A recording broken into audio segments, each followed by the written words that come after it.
আমাদের দেশের ফকিররা, একটা ফকির এই পর্যন্ত পাইছেন সত্য কথা বলবেন টাই পরা?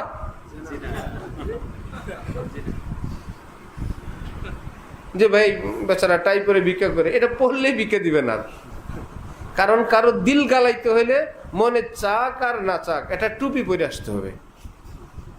এটা ফকিরেও জানে না?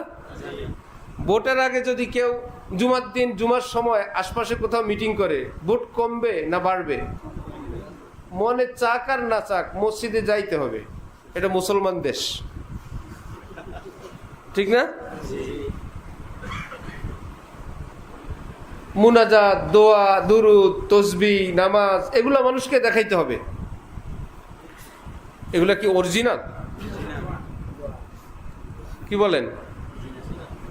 যারা নামাজ পড়ে সারা বছর এরা নাকি ধর্ম ব্যবসায়ী, আর সারা বছর পড়ে না। যেদিন মেয়ের বিয়ের জন্য ছেলের গ্রুপ আসছে, ছেলের বাহিনী আসছে বাড়িতে শুক্রবার, এই বাচ্চারা এখন সারা বছর একদিনেও জুমা পড়ে নাই, কিন্তু ছেলের পক্ষ যদি জানে মেয়ের বাপ জুমা পড়ে না, এই মেয়ে বিয়ে করবে না, এই নিয়তে এই বেটা জুমা গেছে। সব মসজিদের জুমাওয়ালারা আর এই জুমাওয়ালা একরকম না, বেশ কম আছে। এই বেটা অন্য মুসল্লিদেরকে বলে ধর্ম ব্যবসায়ী। যে মেয়ে বিয়ে দেওয়ার জন্য জুমায় গেছে, এই লোক অন্য যারা নিয়মিত জুমা পড়ে তাদের নাম রাখছে কি? ধর্ম ব্যবসায়ী। बहुत जटिल दिन। ख्वाजा अजीजुल हसन महजूब रहमतुल्लाह अलैह बोलेन, अजीब दुनिया का हाल है, जो है गुनाह हलाल है, आइब भी अज कमाल है, दुनिया गले का हार है, यही अगर बहार है, आग लगे बहार में। तो बहरा दुनियार अजीब अवस्था, सब उल्टा सब उल्टा सब उल्टा, उल्टाई এখন भाव। কোন লোকের বউ স্রোতের মধ্যে নদীতে পানি আনতে গিয়া স্রোতে পড়ে হারানো গেছে, সে বেচারা স্রোত যেদিকে যায় উল্টা দিকে খোঁজে। সবাই বলল, আরে বোকা, স্রোত যেদিকে গেছে, মহিলা যদি পড়ে স্রোতের তালে ওই দিকে গেছে, তুমি উল্টা দিকে খোঁজো। সে বলে, তোমরা বেশি জানো, সারা জীবন সে উল্টা করছে, আমার বিশ্বাস মরার পরে উল্টা দিকে গেছে। আমি কি না বুঝা খুঁজি? তোমার বউ খুঁজলে তুমি বাও দিক যাও, আমার যেটা এটা মরার পরে উল্টা দিক গেছে, আমার এটা ধারণা, ওই জন্য আমি খুঁজি। তাহলে সবার হিসাব একরকম? বেদানায় দানা আছে কিনা? পুরাটার ভিতরে কি নাম? বেদানা। এটাই হয়ে গেছে, এটাই দুনিয়ার নিয়ম। একটা ইন্টারনাল কথা বলি, গোপন। আমি কয়েকদিন আগে আমাদের রুমের ভিতরে সদাই করতে গিয়ে আমরা কঠিন ধরা খেয়েছি। তো ধরা খেয়া ফেরত পাঠাইছি, দ্বিতীয়বারও নষ্ট। একটা প্লাস্টিকের দরজা, প্রথমবার ভাঙ্গা, দ্বিতীয়বার পাঠাইছি ফাটা, তৃতীয়বার দিছে আরো কঠিন ভাঙ্গা একটা দরজা। পরে আমার সাথী সঙ্গে এদেরকে বললাম, এখন আর আগের দিন নাই যে তুমি হুজুর মানুষ গেলে বলবা যে আশা করি আমার লোকে ধোঁকাবাজি আর করবে না। আর ওই লোক আমাকে দেখে হাসছে, যে খুশি হয়েছে। আমি বললাম, হাসি যদি ভালো কারণে হইলো তো ভালো, এরকম মানুষও আছে, কিন্তু এইরকম হাসির লোকও আছে যে ভাঙ্গা দরজাটা চালাইতে পারি না অনেক দিন, বুঝলেন না? আপনি আসছেন, আলহামদুলিল্লাহ, ঠিক না? এই পচা মালটা চালাইতে পারি না অনেক দিন। আপনি হুজুর মানুষ, আপনারা মানুষের দুঃখ বুঝবেন, দাড়িওয়ালা নামাজি, আপনি নেয়ার পরে পচা দাগ এটা লাগায় ফেলো, থাকবে যা হয়েছে। এক, যদি আমি ধরা খাইয়েই যে আপনার অপছন্দ হয়, আপনি ফেরত নিয়ে আসবেন। আপনি তো আমার মারবেন না, কারণ হুজুর মানুষ। গালিগালাজ করবেন না, হুজুর মানুষ। ওই সুখে এই বেটা আসে।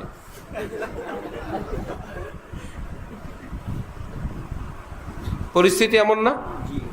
এমন 3 বার বুঝি একটা দরজা ভাঙ্গা দেয় মানুষে, তাও এমন গোপন ভাঙ্গা তা না, তারা জানে ওটা ভাঙ্গা।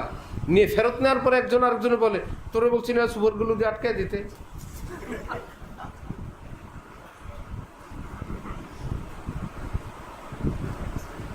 এখন এটাই চালাকি, যে এটা করতে পারে সেই ভালো, যেই ছেলেটা করতে পারে সেই বাবার কাছে হইলে সে ভালো ছেলে, ছেলেটা চালাক আছে, ভালো ব্যবসা করে খাইতে পারবে। আর যেই ছেলেগুলো পারে না, বাড়িতে গিয়া মারে একটা পুত জন্ম দিছে, তুইও ব্যাকল, তোর ঘরে হইছেও ব্যাকল। এই দুনিয়া চলার মতো না।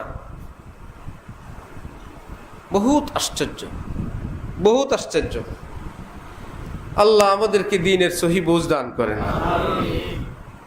তাহলে যারা সারা বছর নামাজ পড়ে, এর মধ্যে একজনে জুমায় গেল, প্রতি জুমা পড়ে, এই লোক ধর্ম ব্যবসায়ী না যে আরেকজনকে দেখাইতে গেল? সে দেখানেওয়ালা অন্য নিয়মিত জুমাওয়ালাদের কি বলে? ধর্ম ব্যবসায়ী। কত সাবধানের দিন।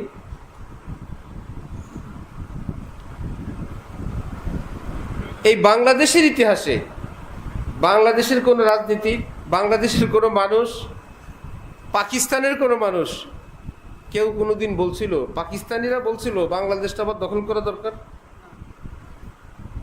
বাঙালিরা কোনোদিন বলছিল বাংলাদেশটা আবার পাকিস্তানের লোকে মিলানো দরকার?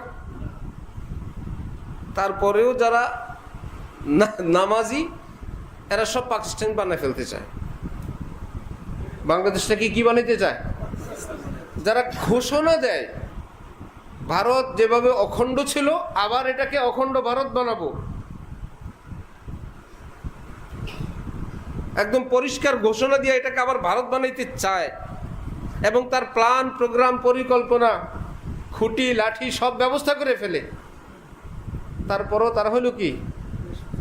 বাংলাদেশের দেশপ্রেমিক নাগরিক। আপনাদের জানা মতে কোনো একজন মানুষের 10 টাকা আছে পাকিস্তানে, যে বাংলাদেশে থাকে পাকিস্তানে টাকা পাঠায়? সত্যি কথা বলেন, যদি জানেন আমাদেরকে তথ্য দিবেন। হ্যাঁ, কেউ যদি থাকে পাকিস্তান, সেটা ভিন্ন হিসাব।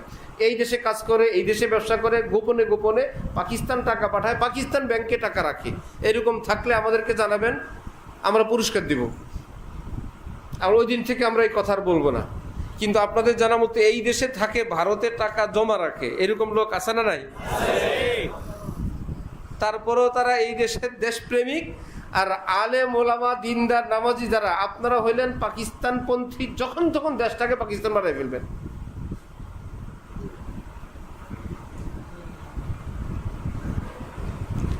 এবং হইতে হইতে হইতে হইতে এমন হয়ে গেছে, মনে হয় যেন এটা সত্য ঘটনা হয়ে গেছে। কোনো থানায়, যে কোনো একটা থানায় চোরের লিস্ট, ডাকাতের লিস্ট, নেশাওয়ালাদের লিস্ট, খুনির লিস্ট, দর্শকের লিস্ট, চোরা কারবারের লিস্ট, অস্ত্র আমদানি উৎপাদনের লিস্ট আছে না? অপরাধীদের একটা লিস্ট আছে। একজন খতিবের নাম আছে, আছে একজন আলেম, একজন মুয়াজ্জিন, একজন হাফেজ সাহেব, কোন রকম একজন আলেম, এরকম কারো নাম আছে? তারপরেও তারা জঙ্গি।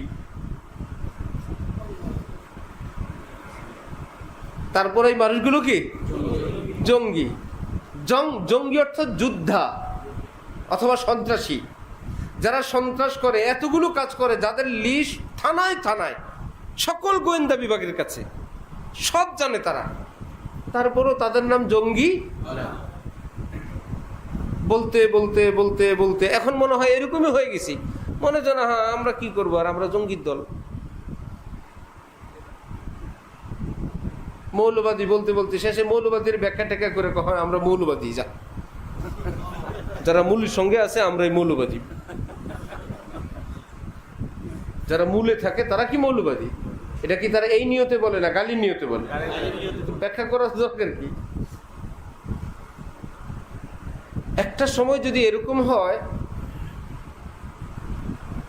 যে ভাই চালক যিনি, তারা ভালো চালক, শিপে আছেন, আপনার ঘুমাইলেও আপনার জিদ্দায় যাবে, জিকির করলেও জিদ্দায় যাবে, তেলাওয়াত করলেও জিদ্দায় যাবে, তাস খেললেও জিদ্দায় যাবে। সেটা যদি পরিস্থিতি এমন হয় যে আপনি আমি যদি সজাগ সচেতন না থাকি, শিপের চালক কেমন, আমি আপনার সচেতন না থাকলে আমাকে জিদ্দার পরিবর্তে আমাকে মস্কো নিয়ে যাওয়ার সম্ভাবনা আছে। ওই সময় কি ঘুমায় থাকা যাবে? এখনকার আগের মতন আর ভালো চালক না। যদি সুযোগ পায় এই সকল প্যাসেঞ্জার সহ জিদ্দা হজে যাবেন, এই জিদ্দার জাহাজ নিয়ে যাবে ইসরায়েল। আমাদের দেশের অবস্থা একসময় একরকম ছিল, এখন আর আগের মতো নেই। যদি সুযোগ পায় আপনার আগা থেকে গোড়া পর্যন্ত পরে জানবেন আপনার জমিনও আপনার নাই, ঘরও আপনার নাই, বাড়িও আপনার নাই। ভারতের মুসলমানদের আছে কিছু? ইসরায়েলি মুসলমানদের আছে কিছু? কিছুই নেই, যে তারা সেখানে থাকারই যোগ্য না। ভারতের মুসলমানরা থাকারই অবস্থা নাই, সিরিয়াল যা ভাঙতেছে। কারণ তারা এরকম ব্যবসায়ীরা, রাজনীতিবিদরা, সমাজকর্মীরা, স্কুল কলেজওয়ালারা, সাধারণ মুসলমান যারা, তারা শুধু দিন আনি দিন খায়। নিজেদের ধর্মীয় ঐতিহ্য এবং ধর্মের মুরব্বীদের সঙ্গে দিনই শিক্ষা নিয়ে আমরা কাদের কথায় উঠবো বসবো এটা ঠিক করে নেই। সরকার পতন হইল, ডক্টর ইউনূসের কথা কেউ বলল, বাকি উপদেষ্টাদেরকে নিয়োগ দিল কে? এরা আসলো কোত্থেকে? কে দিল এদেরকে? এদের নাম বলল কে? এদের প্রস্তাব দিল কে? এদেরকে কে বসায় দিল? আলেমের নাম একজনও ছিল না। আন্দোলনের যখন ডাক দিল আলেম ওলামারা যে আলেম প্রতিনিধি থাকতে হবে, একজনকে দিল। যেই জনকে দিল মাশাআল্লাহ, সে কি অন্যান্য উপদেষ্টাদের মতো একদম চুপচাপ কবরে আছে না সে কাজ করতেছে? অযোগ্য না যোগ্য?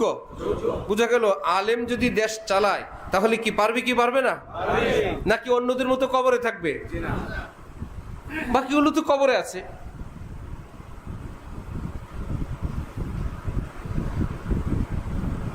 ইসলামের বিরুদ্ধে যদি কথা বলেন পত্রিকায় নাম আসবে। আপনি হলেন বাক স্বাধীনতার লোক, আপনার পক্ষে ইউরোপ আছে, আমেরিকা আছে, সুইজারল্যান্ড আছে, ভাই তুমি তাকে কেন আঘাত করো? সে বলছে তুমি আদালতে যাও, তুমি পারলে কিছু একটা বলো।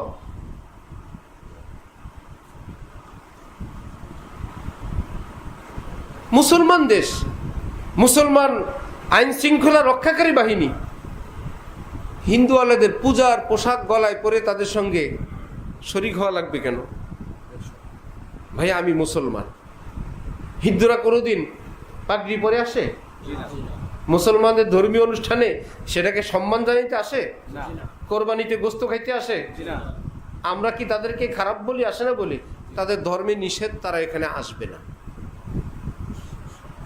ভাই কোরবানির গরুর গোস্ত তাদের ধর্মীয় ভাবে এটা নিষেধ, তারা এটা খেতে আসবে না, ফিনিশ। আমাদের সে ধর্মীয় স্বকীয়তা কোথায়, স্বাতন্ত্র্য কোথায়? তারাও বলবে না আমাদের এই ধর্মীয় কাজে মুসলমানরা আসবেন না, এটা তাদের ধর্মীয় নিষেধ। আমাদের সঙ্গে তাদের কারো ঝগড়া নাই, বিবাদ নাই, কিন্তু আমরা যেরকম তাদের গরুর গোস্ত খাওয়াতে যাই না, এটা আমাদের ধর্মীয় ব্যাপার। তারা খায়, এটা মারামারি নাই, ঠিক তাদেরও ধর্মীয় বিধি নিষেধ আছে। আমরা রাষ্ট্র হিসাবে আমাদের সুযোগ সুবিধা সব দেয়, কিন্তু আমাদের মতন এই সব কিছু করার জন্য তাদের বিধি নিষেধ আছে। এই জন্য আমাদের যারা রাজনীতিবিদ তাদের কি এই আলেম আছে? হিন্দুরা হিন্দু ধর্মের উপর থাকার জন্য ওই আলেম আছে, মুসলমান মুসলমান ধর্মে থাকার জন্য কি নাই? আলেম নেই। ছোটবেলা থেকে এইভাবে পড়ানো হয়েছে।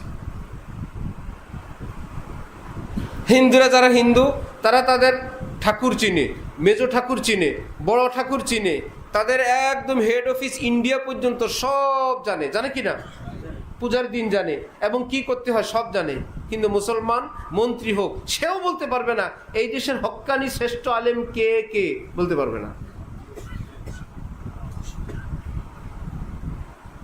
যে ভাই আমি বিপদে পড়লে কোন আলেমের কাছে যাব? ভাই ধর্মীয় ব্যাপার, এটা আলেমের ব্যাপার। যে আমার একজন, এই দেশে তো 10 জন আলেম আছে, 20 জন আলেম আছে, কেউ নাই। বহু আগের থেকে, স্বাধীনতার আগের থেকেই। যখন ভারত ভেঙে পাকিস্তান হয়, এই কথার উপর হয়েছিল পাকিস্তানটা একটা ইসলামী রাষ্ট্র, ইসলামী সংবিধান অনুযায়ী চলবে, এই কথার উপর একটা দ্বিজাতি হিন্দু রাষ্ট্র, একটা মুসলিম রাষ্ট্র। এই রাষ্ট্র হইল যে কোরআন হাদিসের উপর এই রাষ্ট্রটা চলবে। সেই দিন থেকে প্রতারণা শুরু, দেশ ভাগ হয়েছে, কোরআন অনুযায়ী চলতে দেয় নেই। এরপরে যখন আবার আমাদের স্বাধীনতা হয়ে গেল, পাটে পাটে পাটে পাটে কোনোদিন আলেমদেরকে জাতীয়ভাবে কোনো সম্মান মর্যাদার আসনই দেওয়া হয় নাই। কারণ এই সম্মানটুকুন দিলে জাতির কাছে স্পষ্ট হয়ে যাবে ইনি একজন গ্র্যান্ড মুফতি, ইনি একজন সর্বশ্রেষ্ঠ আলেম, তাহলে তার কাছে সবাই যাবে। এই অবস্থানটাই সৃষ্টি হয় নাই, যার জন্য এই দেশে এত বড় বড় আলেম গেল। না আলেমের নামে কোনো সরকারি স্থাপনা আছে, না কোনো রোড আছে, না কোনো সরকারি ব্যবস্থাপনা আছে, না তাদেরকে সেই সম্মাননা আছে। ওনার জন্য একটা আউট আইটেম। নাস্তিকের নামে রোড আছে, মুরতাদের নামে রাস্তা আছে, মুরতাদের নামে মিলনায়তন আছে, মুরতাদের নামে এভিনিউ আছে, তাদেরকে জীবিত রাখার, আবার তাদের মৃত্যুবার্ষিকী রাষ্ট্রীয়ভাবে পালন করার ব্যবস্থা আছে, তাদের সেই কালচারটাকে জীবিত রাখার জন্য সব কিছু আছে। একজন আলেমও যায় না এরকম, একজনও হইল না এই দেশে। Master plan.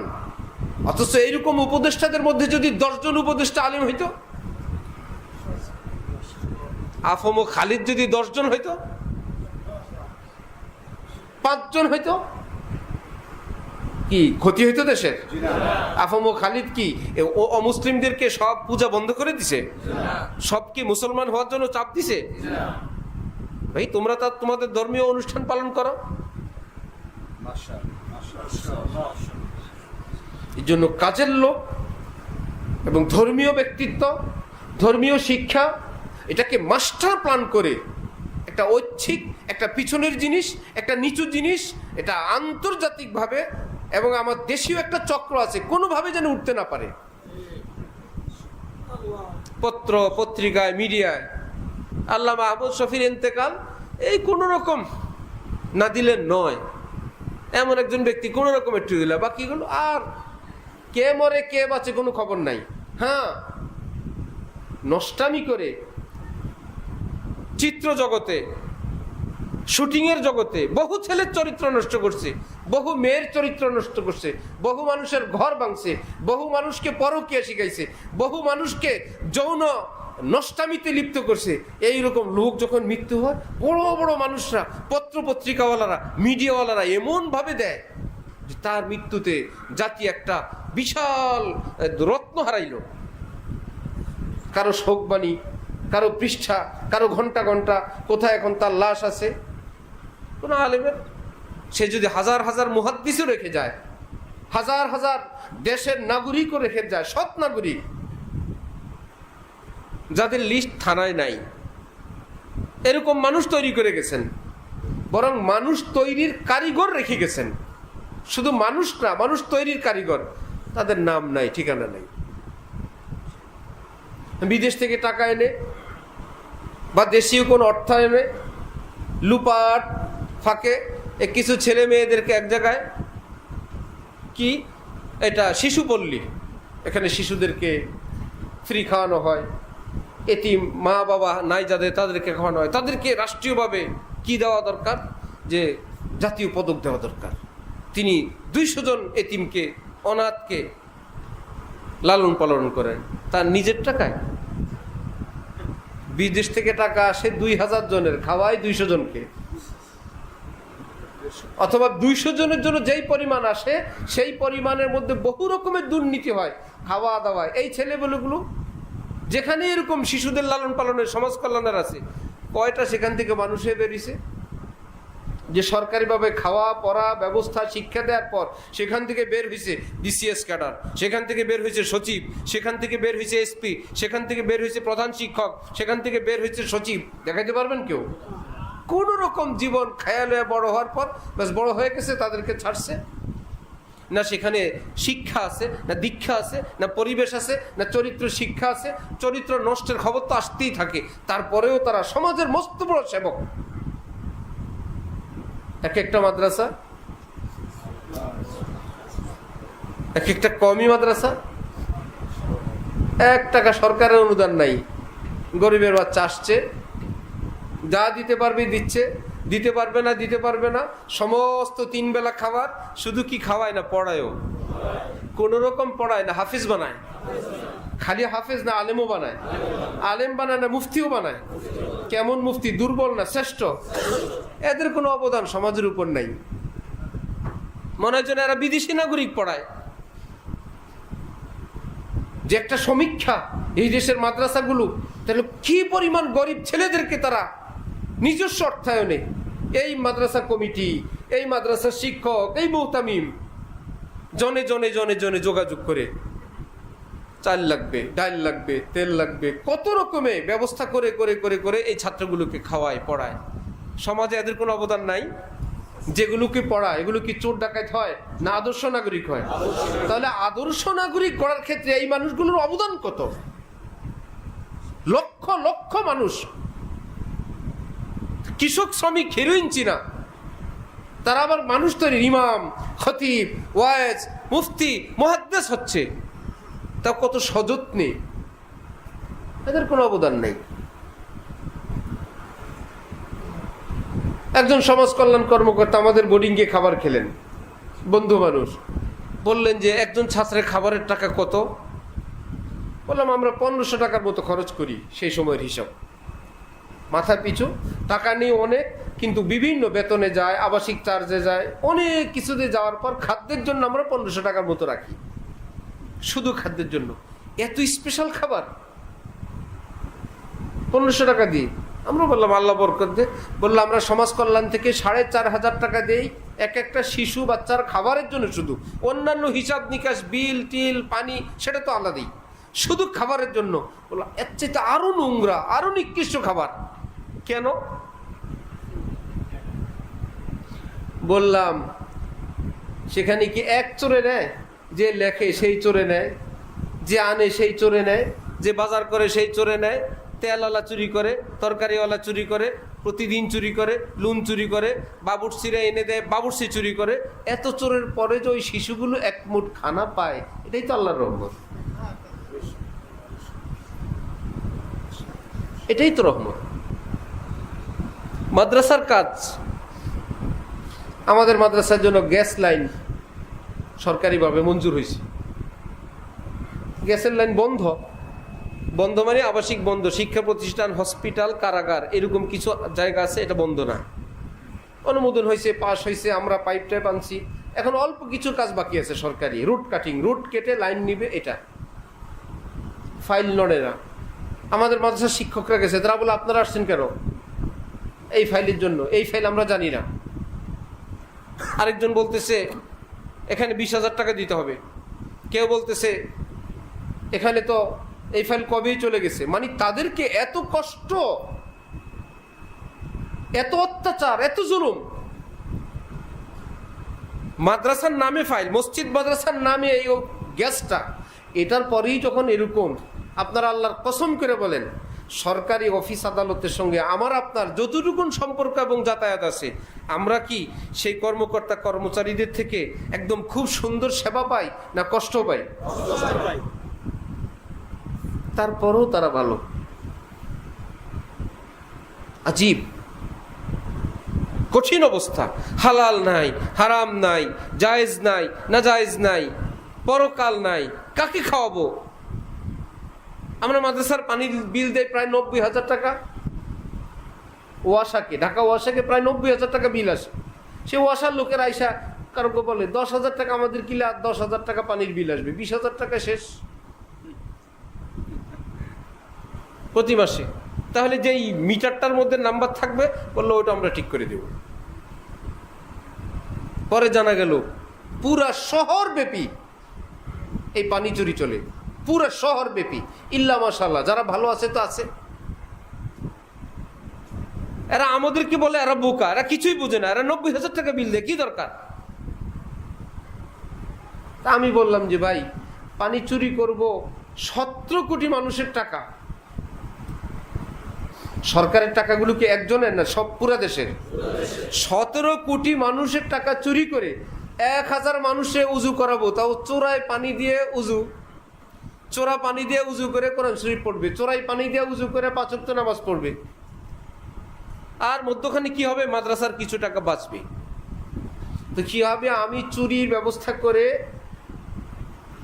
17 কোটি মানুষের হক নষ্ট করে মাদ্রাসার কিছু টাকা বাঁচায় কবরে গেলে আমি কবরে আযাবে, মাদ্রাসার অ্যাকাউন্টে টাকা আমি আযাবে।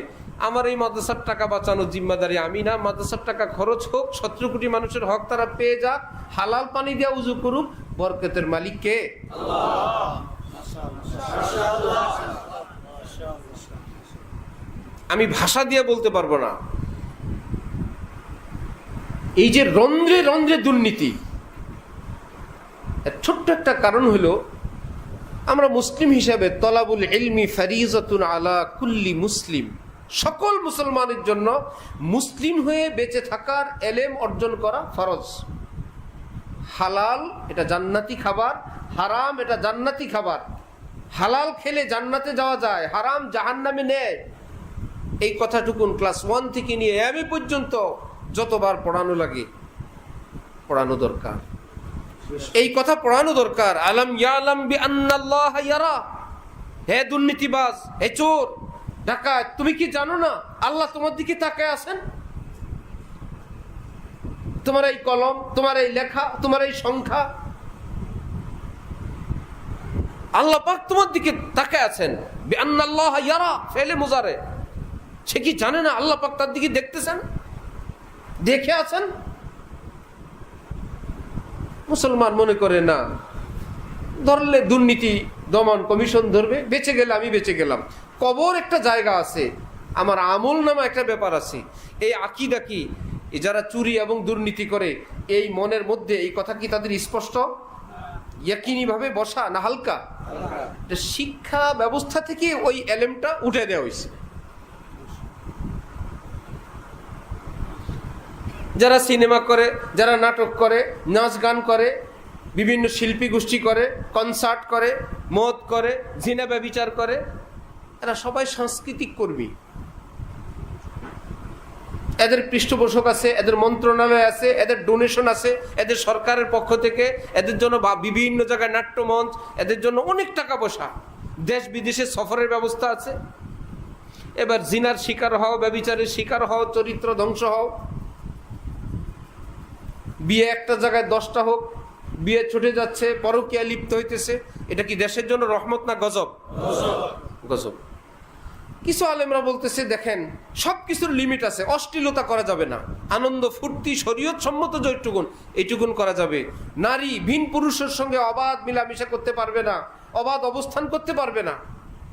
এরা হলো নারী বিরোধী, এরা হলো নারী উন্নয়ন বিরোধী। আলেমদেরকে এটা মোটামুটি মুখস্থ করে ফেলছে। আলেম মানে হলো নারীর উন্নতি তারা চায় না, তারা নারীর উন্নতি চায়। একদিন এ কথা বলে না যে কিসের থেকে নারীরা ধর্ষণের শিকার, কিসের থেকে ঘর ভাঙ্গা, কিসের থেকে ঘরে ঘরে এই স্বামী স্ত্রীর মধ্যে অমিল, কি কি কারণে, সেটা খোঁজার কেউ নাই। যারা সেই উস্কানি দিয়ে ঘর ভাঙতে ভাঙতে ভাঙতে ভাঙতে অনেক মেয়ে এমন এখন পাওয়া যায় যারা বিয়ে বসতে রাজি না। মায়ের কষ্টের জীবন দেখছে, খালার কষ্টের জীবন দেখছে, ফুফুর কষ্টের জীবন দেখছে, বোনের কষ্টের জীবন দেখে এই ছোট্ট মেয়েটা এখন বলতেছে আমি বিয়ে বসবো না, আমি নিজের পায়ে নিজে দাঁড়াবো। কারণ পুরুষ মানুষ পানি জালেম, তার এটা মুখস্থ হয়ে গেছে। কিসের কারণে এগুলো ঘটলো? কেউ কারণ খুঁজতে যায় না। যে কারণ খুঁজে সেটা নিরসনের জন্য যায়, তারা হলো নারী বিরোধী, নারীদের শত্রু। তাদেরকে কঠিন হস্তে দমন করা দরকার। জিনা, ব্যভিচার, ওপেন অবস্থান, রাত দিন মদ, সেটা যারা খোলা রাখতে চায় তারা হলো নারীবাদী, তারা হলো নারী পক্ষ, তারা হলো নারী স্বাধীনতার লোক।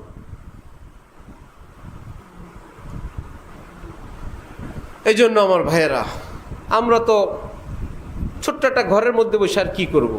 কমপক্ষে বললাম একটু নিজের হুঁশটা তো আসবে ইনশাল্লাহ। শিক্ষা ব্যবস্থা কত করুন, সমাজের অবস্থা কত করুন। মিডিয়াগুলোর অবস্থা কত করুন, আন্তর্জাতিকভাবে আমাদের উপর দৃষ্টিভঙ্গি কত করুন। একটা সরকার গেল, আরেকটা সরকার আসবে। এখন কোন ধরনের সরকার? কিছুটা ইসলাম মাইন্ডের সরকার আসবে, উপদেষ্টাও যদি হয়। এর মধ্যে একদিন দুই দিনে খেলা খেলে কোত্থেকে কতগুলো চোর, বাটপার, মরা, আদা মরা, নাস্তিক, এই যে উপদেষ্টা পরিষদ হয়ে গেল। এদের প্রস্তাব দিল কে? নাম দিল কারা? কারা কোত্থেকে? বুঝে গেল আমরা যেটাকে দেশ দেখি, এটার উপরে আরেকটা দেশ আছে, বুঝেন নাই? ওই দেশের উপর আবার আরেকটা দেশ আছে, আমাদের অদেখা। সবাই আমাদেরকে নিয়ে খেলাধুলা করে, আমাদেরকে ব্যবহার করে, আমাদেরকে মিথ্যা মিথ্যা মিথ্যা প্রলোভন দেয়। আল্লাহ আমাদেরকে, আমাদের দেশের মানুষদেরকে হেফাজত করেন। এই দেশের মানুষ আমরা মনে হয় না, হুজুর হইলে আর দেশের নাগরিক থাকে না। যদি হুজুর হয়ে যায়, উনি দেশের নাগরিক হওয়ার থেকে নাগরিকত্ব 50% হয়ে যায়। সমাজের জন্য উনি না, উনি দেশের জন্য না, উনি এলাকার জন্য না, উনি গ্রামের জন্য না, উনি তো হুজুর। কে গ্রামের জন্য? যে ছেলে মেয়েদেরকে একত্রে নিয়ে একটা নাচ গানের অনুষ্ঠান করলো, সে হলো সমাজকর্মী, সে দেশের জন্য কিছু করতে পারবে। এর মধ্যে যদি সে নেশার ব্যবসাও করে, অস্ত্রের ব্যবসাও করে, সন্ত্রাসীও করে, চাঁদাবাজিও করে, এতে অসুবিধা নাই, সে সমাজের সবার সঙ্গে মিশে আছে। আর আমাদের দেশের মানুষদের এমন এক অবস্থা, কোনো এলাকায় কিছু দুষ্ট লোক একটা গলির মধ্যে দাঁড়াইলো, দাঁড়ায়া হঠাৎ কোনো মানুষ এই পথ দিয়ে পার হবে, যে কেউ, এখন এক বেটা ঢুকছে এখান থেকে, তুমি এই পথে আসছো কেন? এটা পথ, এদিক থেকে যে কেউ যাইতে পারে, আমি আসছি কেন, মানে কেন আসলাম? এমন এক অবস্থা। এখন বললো তোমার শাস্তি, হয়তো তুমি 100টা কাঁচা পেঁয়াজ খাবা, অথবা 100টা জুতার বাড়ি খাবা। আশ্চর্য কথা, এমন একটা ভাব সাপ 8-10 জন মিলে তারে ধরছে। সে ভাবলো যে ভাই জুতার বাড়ি কে খায়, কাঁচা পেঁয়াজ হালাল জিনিস, যত কষ্টই হোক। বললো আমি 100 পেঁয়াজ খাবো।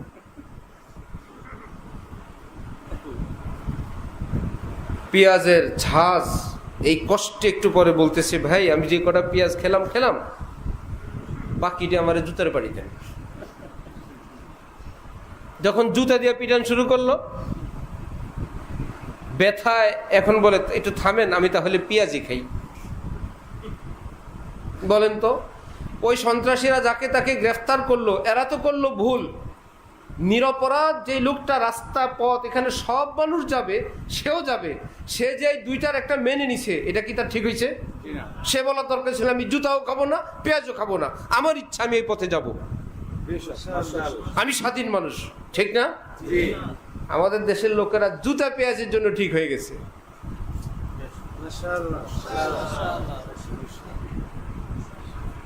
হয়তো জুতা, নয়তো কি। একবার জুতা খায় যখন কানে গালে পড়ে, থামেন পেঁয়াজ খাবো, দেখে পেঁয়াজে প্রচন্ড ঝাল, এবার বলে থামেন জুতা খাবো। কি ভাই, এই দেশে থাকতে হলে কি জুতার পেঁয়াজি খাওয়া লাগবে? এই কথা বলতে পারবো না, আমরা জুতাও খাবো না, পেঁয়াজও খাবো না, আমার ইচ্ছা আমি কি করবো? মনে জন্য না, 2টার একটা খাওয়াই লাগবে। এক লোক এক বিশাল বড় মাদ্রাসা পরিদর্শন করে গিয়া হুক্কা অভ্যস্ত, সে হুক্কা খায়, তার আব্বা খায়, তার দাদা খায়, তার মায় খায়, তার বাড়িতে সবাই হুক্কা খায়। এক মাদ্রাসা পুরাটা পরিদর্শন করে এসে বলল, এত বড় মাদ্রাসায় একটা হুক্কাও নাই। মানে সে মনে করছে হুক্কা দিয়ে তো সব। আমাদের দেশ এমন হয়ে গেছে, মনে হয় যেন আমরা কারো বাড়িতে থাকি আর কি, এরা ভাগযোগ করে নিবে আমাদেরকে। হয়তো পেঁয়াজওয়ালারা নিবে, অথবা কারা নিবে? জুতাওয়ালারা নিবে। জুতাওয়ালারা নিজে জুতায় পিটবে, অথবা কাঁচা পেঁয়াজ খাবেন, মজা বুঝবেন, চোখ মুখ দিয়ে যখন ধোয়া বাইর হবে, কষ্ট হইলে বলবেন বাকিটা পেঁয়াজ কি দেন, জুতা দেন।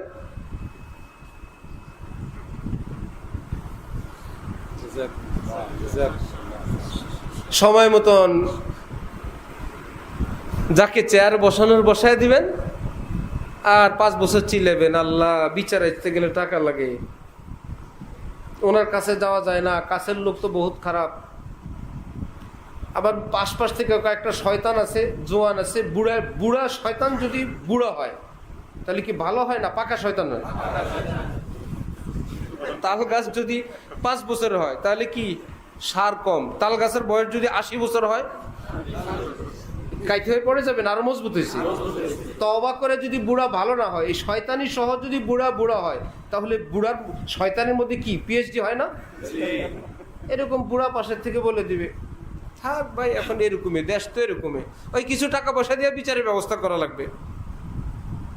এটা সমাজ মেনে নিছে, একদম সবাই মিলে মেনে নিছে।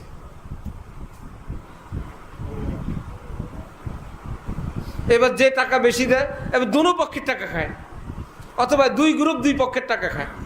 আবার ভিতরে ভিতরে তারা হাসাহাসি করে যে একটা মিলতাল আমরা করে দিব, তুই কত নিছিস এত এই পার্টির থেকে, তুমি কত নিছো ওই পার্টির থেকে এত। একটা মাঝামাঝি কেমনে? এক লোক বেহুশ হয়ে রাস্তার পাশে পড়ে আছে, কেউ বলে মরা, কেউ বলে জেতা, মারামারির অবস্থা। 2 পক্ষ 2 ডাক্তার নিয়ে আসছে, এনে এখন ডাক্তাররা সিদ্ধান্ত দেখলো ভাই অবস্থা খারাপ। মরা বললে জেতা পার্টি মারবে, জেতা বললে মরার পার্টি মারবে। রুগী একটার অবস্থা কি 2টা না 1টা? হয়তো মরা। এরা বললো যে এইরকম কোনো ফতোয়া দিলে অপর পক্ষের মায়ের নিশ্চিত। এরা এখন সবকিছু দেখে টেকে বললো আল্লাহর রহমতে রুগী সব ঠিক আছে, মাথা থেকে পা পর্যন্ত সবকিছু কি ঠিক আছে, সামান্য সমস্যা শুধু জানডা বাইরে হয়ে গেছে। এটা হলো 2 পক্ষকে খুশি করার ফতোয়া। এইবার যারা বললো যেটা বলছিলাম দেখছস, বলছে না মাথা থেকে সব ঠিক, আমরা এই জন্যই বলছিলাম, মরে নেই। অপর পক্ষে বলে তুই সব ঠিক নিয়ে বসে থাক, জান বাইরে হয়ে গেছে, সেটা শুনিস নাই। দুনো পক্ষকে খুশি করে দেয়া, সবাই বলে যাই হোক।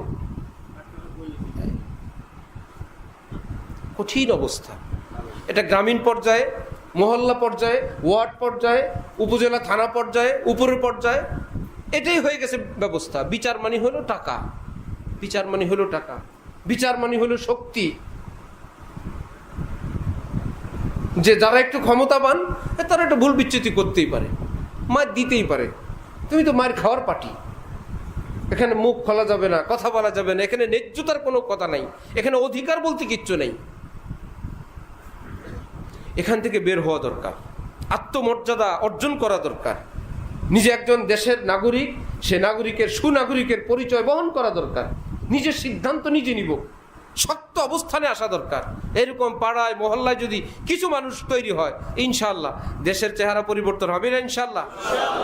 আজ না হোক কাল। নদীর পাড় ভাঙে এক ঢেউয়ে ভাঙে, জি না, ঢেউ বেচারায় বছর বছর ঢেউ দিয়ে আঘাত করতেই থাকে। ঠিকই যখন সময় আসে বিশাল বিশাল অট্টালিকা ভেঙে পড়ে, আঘাত করতে থাকবো হক নিয়ে, সত্য নিয়ে। অন্যায় প্রাসাদ ভেঙে পড়বে ইনশাআল্লাহ।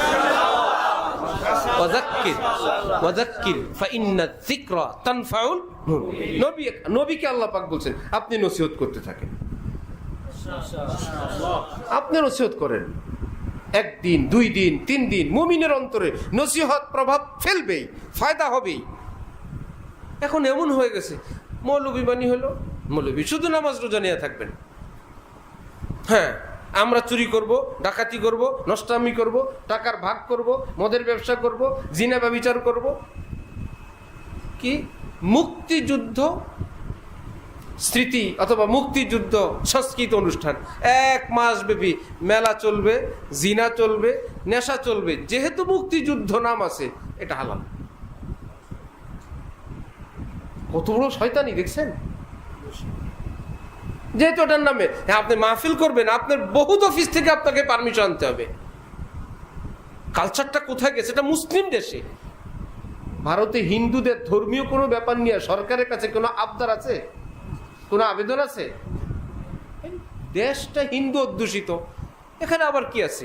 এই দল সেই দলের ব্যাপার আছে, হিন্দু ধর্ম নিয়ে কোনো কথা নাই। আমেরিকায় খ্রিস্টানদের কোনো খ্রিস্ট ধর্ম নিয়ে কোনো আন্দোলন আছে? ভাই এই দলও খ্রিস্টান, সেই দলও খ্রিস্টান। মুসলমান আছে সেই দেশে, অন্য ধর্ম আছে, যেহেতু তারা অল্প সংখ্যায়, তাদের নাগরিক হিসেবে থাকবে। তা আমাদের দেশের 90% মুসলমান, এই দল যাক আর সেই দল যাক, কমপক্ষে ইসলামের ব্যাপারে তো আমরা একটু নিরাপত্তা বোধ করবো যে মুসলমানরা এই দল যাক আর সেই দল যাক, আমাদের কোরআন নিয়ে, হাদিস নিয়ে, দাড়ি নিয়ে, মাদ্রাসা নিয়ে, মসজিদ নিয়ে, মাহফিল নিয়ে, ইসলাম নিয়ে। কারণ যারা যাবে তারা তো মুসলমান। কিন্তু আজকে আমরা সেই নিরাপদে তার মানে এমন লোক নামধারী মুসলমান, তারা ক্ষমতায় যাবে, নামী মুসলমান, কিন্তু তারা সম্পূর্ণ ইসলাম বিদ্বেষী, অথবা ভোট কালেকশনের জন্য যা বলা লাগে, যা করা লাগে। ভিতরে ভিতরে জিনার লাইসেন্স, মদের লাইসেন্স, চুরির লাইসেন্স, বিদেশের সঙ্গে অন্যায় চুক্তি, মাদ্রাসা মসজিদের উপরে বিশাল বড় নজরদারি, কত রকমের। যে আলেমরা উত্তরবঙ্গে মুসলমান নাস্তিক বানায় ফেলছে, খ্রিস্টান বানায় ফেলছে, কাদিয়ানি বানায় ফেলছে, আলেম ওলামারা গিয়ে সেই মুসলমানদেরকে বুঝায়, ভাই এটা তো ঠিক না। বললো এতদিন পরে আসছেন, আচ্ছা ঠিক আছে, আমি কালেমা পড়ে আমি আমার ধর্মে ফিরে গেলাম। তাদেরকে জেলে যাওয়া লাগে,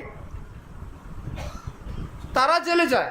আর যারা এই মুসলমানদেরকে খ্রিস্টান এবং কাদিয়ানি বানাইতেছে, তারা এলাকাকে এলাকা দখল করতেছে, কিনতেছে, তাদের কোনো জেলও নাই, জুলুমও নাই, দেশের কোনো আইন তাদের জন্য নাই। রোহিঙ্গা ক্যাম্পে এনজিওদের সমস্ত কাজ চলতেছে, কিন্তু বক্তব্য কায়েম করা মুশকিল। 10-12 লক্ষ রোহিঙ্গা ক্যাম্পে এরকম যদি সামনে আরো 10-12 বছর মক্তব মুক্ত শিক্ষা ব্যবস্থা এনজিওরা চালায়, এদের দিয়েই বাংলাদেশ বিরোধী যুদ্ধ শুরু হয়ে যাবে।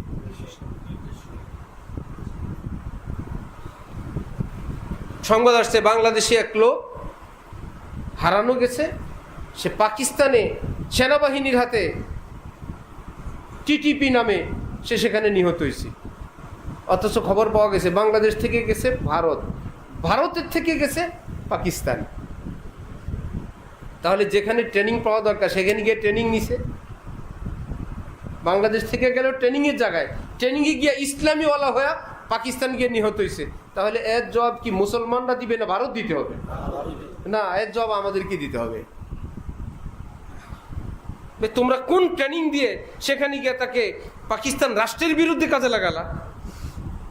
এই জন্য তালেবে ইলম ভাইয়েরা যারা মজলিসে আছেন, আপনারা বা আমরা আমাদের বয়ান আগে পরে শুনেন যারা, আমি আগে বলছি, কোনো বেনামি, কোনো গোপন দল অথবা হক্কানি আলেম ওলামাদের ব্যাপক উপেন যারা থাকেন, এদের একদম সরাসরি সমর্থন এবং সরাসরি সাপোর্ট এবং পৃষ্ঠপোষকতা ব্যতীত কোনো দল, কোনো সংগঠনে যোগ দেওয়া যাবে না।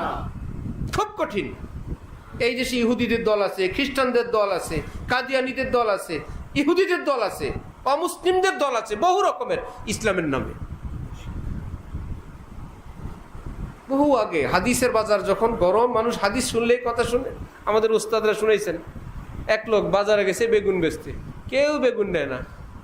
এক সাথী দুষ্ট বললো, আরে মেয়ে বেগুন বেচা এতক্ষণ লাগে? হাদিসের এক অর্থ হইল নবীর হাদিস, আর হাদিসের শাব্দিক অর্থ হইল কথা। হাদিসের শব্দের অর্থ কি? কথা। সে বললো তুই একটা জালিয়াতি কর, তুই বলবে বাইরে একটা হাদিস শুনেন, তোর নিয়ত হবে কি বাইরে একটা কথা শুনেন। কিন্তু যারা শুনে তারা কি মনে করবে? হাদিস।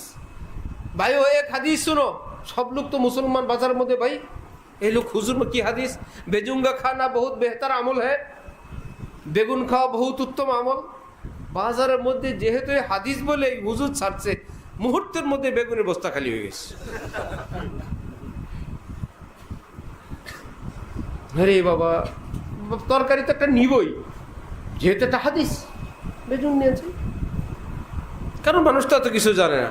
আমাদের দেশে সহজ মুসলমান একটা লোক এসে যদি সারা বছর নষ্টামি করে, নষ্টামিদের সর্দারি করে, একবার এসে যদি বলে, আমাদের দেশের মানুষ এতটা সহজ সরল, থাক আমাদের নেতা উনি, সে কে, তার কালচার কি, তার গোড়া কি, সে কি চায়, সে কোন দলের, কোনো কিছুই জানার প্রয়োজন নেই। এজন্য আল্লাহ পাকের কাছে দোয়া করব, নিজেরা নিজেদের পরিবার পরিজন, আপনজন, ছেলে সন্তান, তাদের ব্যাপারে সচেতন থাকবো, তাকে কোথায় পড়াই, কোথায় দেই, এই ব্যাপারে খেয়াল রাখবো। হাকিমুল উম্মত হযরত থানবী নফর আল্লাহু মারকাদাহু বলতেন, তোমাদের ইংরেজি শিক্ষিত ছেলেদেরকে আমাদের কাছে আনবা, আমি ওয়াদা করলাম নামাজের কথা বলবো না, দাড়ির কথা বলবো না, পায়জামা টাকনোর উপর উঠতে বলবো না। হযরত থানবী তো মুজাদ্দিদ ছিলেন, তিনি জানতেন আরে আমাদের সঙ্গে যোগাযোগ হইলে কমপক্ষে তো ছেলেটা নাস্তিক হবে না, বেটা নাস্তিক হবে না, আজ হোক আর কাল হোক নামাজি হয়ে যাবে, দাড়িওয়ালাও হয়ে যাবে, কোরআনওয়ালা হয়ে যাবে। এখনো তো চাপাচাপি করবে না, আসবে না, এখন এমনি আনো। আমার হযরতুল্লাহর কাছে বিভিন্ন ভার্সিটি ছেলেপেলে আসে, 2টা আছে ঢাকা বিশ্ববিদ্যালয় থেকে, ইচ্ছা করে আসে। হযরত বলে এতদিন আসো, শয়তান টুপি কই তো গো, টুপি টুপি পরে আসছে। পরের জুমে আবার টুপি নেই, কারণ টুপি ছাড়া থাকলে হযরত ডাক দেন চুল ধরে দুইটা লাগান, হেরা আসে দুইটা খাইতে। হযরতের জন্য একটা ফুলের তোড়া নিয়ে আসেন। হযরতওয়ালা চামেলি ফুল খুব রাখেন। ভাই ভাই এই যে মহব্বতটা, তারা দেখতেছে এই হুজুর ভালো, কিচ্ছু বলে না, দাড়ির কথাও বলে না, চুলের কথাও বলে না, একদম সবাই আমরা সাদা জামা পায়জামা আর গেঞ্জি আর একটা প্যান্ট পরে এসে গেল, কতগুলো বড় চুল, টুপিও নেই, হযরতওয়ালার রুমে বসে আছে, আসতেছে। এই যে একটা মহব্বত, এটা দামি। একদিন সেই কানবে, সেই নামাজি হবে, সেই বলবে আমি আলেমদের কাছে দেখছি তাদের কত উদারতা, কত আখলাক, অমুককে এটা বলছেন, অমুককে এটা বলছেন, আমার সামনে হাজার স্মৃতি তার অ্যাকাউন্টে জমা হচ্ছে না, হাজার হাজার স্মৃতি। আর আমি আপনি হলে আগামী সপ্তাহে একদম দাড়িওয়ালা টুপিওয়ালা হয়ে আসবা, সে বলল সালামুন আলাল মুরসালিন, আজও গেলাম কালও গেলাম। তাহলে হাজার হাজার যে দ্বীনি রত্ন তাকে ট্রান্সফার করার একটা ব্যবস্থা ছিল, সেটা বন্ধ হয়ে গেল না। আমাদের অবস্থা হলো এরকম গরম ওয়াজ এবং নগদ ওয়াজ। যে কোনোভাবে মুসলমানদেরকে মাদ্রাসার সঙ্গে জোড়ান, স্কুল কলেজে ছেলেদেরকে জোড়ান, দ্বীনি মা বোন যারা আছেন অন্যান্য মেয়েদেরকে দ্বীনের সঙ্গে জোড়ান, কোনো না কোনোভাবে একটা উৎসূত্রে জুটতে জুটতে একদিন না একদিন আসবেই। সবাই তো আর হুজুর হবে না, সব পিসাব সাইকুল হাদিস হবে না, এই দেশের নাগরিক হবে, বিভিন্ন পদে পদে পোস্টে পোস্টে যাবে। এরা যদি আলেম মুখী হয়, এরা যদি মাদ্রাসা মুখী হয়, এরা যদি পরকাল মুখী হয়, দেশে শান্তি হবে, চুরি কমবে, দুর্নীতি কমবে, জিনা ব্যভিচার কমবে। তাহলে দেশে কি গজব হবে না রহমত আসবে? আল্লাহ আমাদেরকে দ্বীনের বুঝ দেন, আল্লাহ আমাদেরকে এবং আমাদের দেশের সকল মানুষকে দ্বীনের সহি বুঝ দান করেন। শুরুর কথা আবার বলে শেষ করি, আল্লাহ আমাদেরকে শেষ করছেন আমল বেশি করার জন্য না সুন্দর করার জন্য? সুন্দর করতে হলে জানতে হবে যে কেমনে আমল সুন্দর হয়। এক এক জিনিসকে সুন্দর করার এক এক পদ্ধতি। গাড়ির ডেকোরেশন আর বাড়ির ডেকোরেশন এক। একটা গাড়ি কিনছেন, আপনি এটাকে সুন্দর করবেন, আপনি জানেন যে ভাই সুন্দর ফিটিংস এবং সুন্দর টাইলস এবং ভালো হাই কমোড দিলে বাড়ি সুন্দর হয়, এগুলো কিনে আপনি গাড়ির সামনে নিয়ে আসছেন, কারণ এগুলো সুন্দর করার জিনিস, এগুলো বাড়ির, গাড়ির না, ঠিক না? এবার আপনি কতগুলো কসমেটিক্স কিনে নিয়ে আসছেন বাড়ির জন্য, বাড়ি সুন্দর করবেন, আলতা, lipstick, lip liner, eyeliner, makeup, এগুলা বাড়ির না নারীর? এগুলা নারীর। মাশাআল্লাহ মাশাআল্লাহ। নারী সুন্দরের জন্য এই কসমেটিক্স, বাড়ি সুন্দরের জন্য এটা, গাড়ি সুন্দরের জন্য সেটা, আছে কি না? এক এক জিনিস সুন্দরের এক এক সিস্টেম। আমল সুন্দর করার সিস্টেম, জীবন সুন্দর করার সিস্টেম হযরত মুহাম্মদুর রাসূলুল্লাহ সাল্লাল্লাহু আলাইহি ওয়াসাল্লাম। আল্লাহ পাক বলেন নবীকে আমার ভীষণ সুন্দর লাগে। তোমরা যদি কেউ সুন্দর হইতে চাও, নবীর মতন সুন্দর হয়ে আসো। আমার এই ডিজাইন বড় পছন্দ, এই চেহারা পছন্দ, এই দাড়ি পছন্দ, এই জামা পছন্দ, এই চুল পছন্দ, এই হাঁটা পছন্দ, এই মুনাজাত পছন্দ, এই রুকু পছন্দ, মুনাজাতও পছন্দ, এই চুপ থাকাও পছন্দ, কথা বলাও পছন্দ, এই মুস্কি হাসিও ভীষণ পছন্দ। আমার নবীকে আমার অনেক ভালো লাগে। কেউ যদি আমার কাছে ভালো হইতে চাও, নবীর মতন নকল করো, ওয়াদা করলাম আমি তোমাকেও ভালোবাসবো। তাহলে আমল সুন্দর করার জন্য পদ্ধতি সুন্নতের তরিকা মানে থাকবে।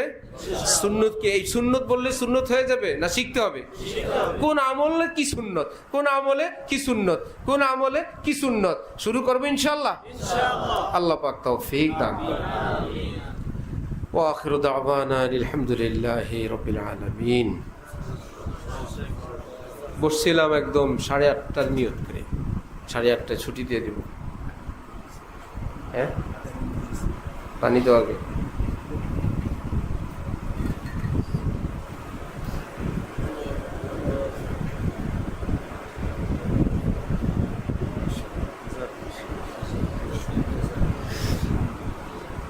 আল্লাহ আস্তাগফিরুল্লাহ।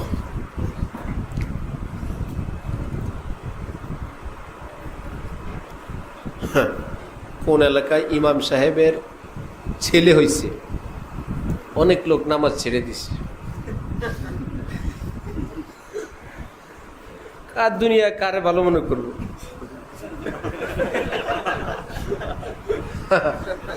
বুঝছেন, ইমামের যখন ছেলে হয়েছে তাহলে দুনিয়া বিশ্বাস করার কেউ আছে? নামাজই ছেড়ে দিছে। ওই লোকদের ধারণা যেরকম, ইমাম যে হবে তার বউ হবে না, সংসার হবে না, বেডিও কাছে যাবেও না, এ হবে ইমাম।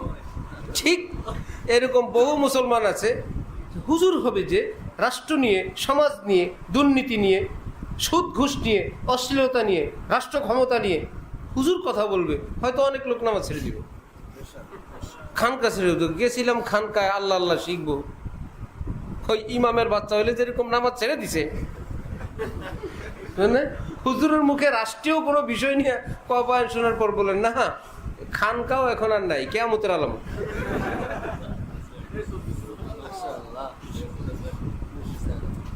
বহুত খারাপ না, ইমাম বহুত খারাপ ভাই।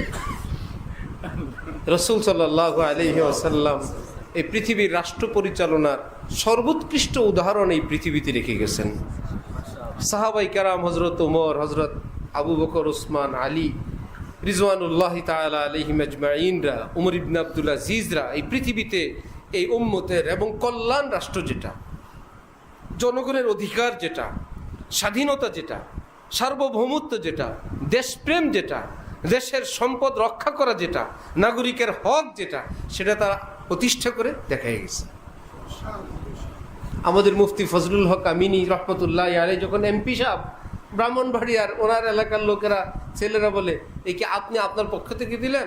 বললো যে না, এগুলো তো প্রতি বছর বাজেট হয়, ওই বাজেটে কিছু খেলাপেলার সামানপত্র আসছে, এই যে ক্রিকেটের, এই ফুটবলের, এই যে টাকা নাও।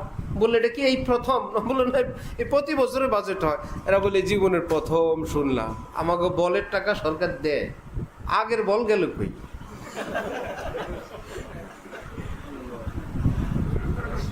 অসংখ্য বাজেট আছে, এগুলো এই পর্যন্ত এগুলো ওপেনই হয় নাই, কেউ জনগণ জানেই না এই নামে একটা বাজেট আছে। আপনার জানতে যাওয়া নিষেধ, আপনি জানতে গেলে আপনার পিছনে নামাজ পড়বে না, বুঝেন নাই? যেহেতু হুজুরের ছেলে হইলে নামাজ ছেড়ে দিছে, এই অবস্থা। আল্লাহ আমাদের দেশের মানুষের এই চিন্তা চেতনার মধ্যে আল্লাহ পাক পরিবর্তন আনেন।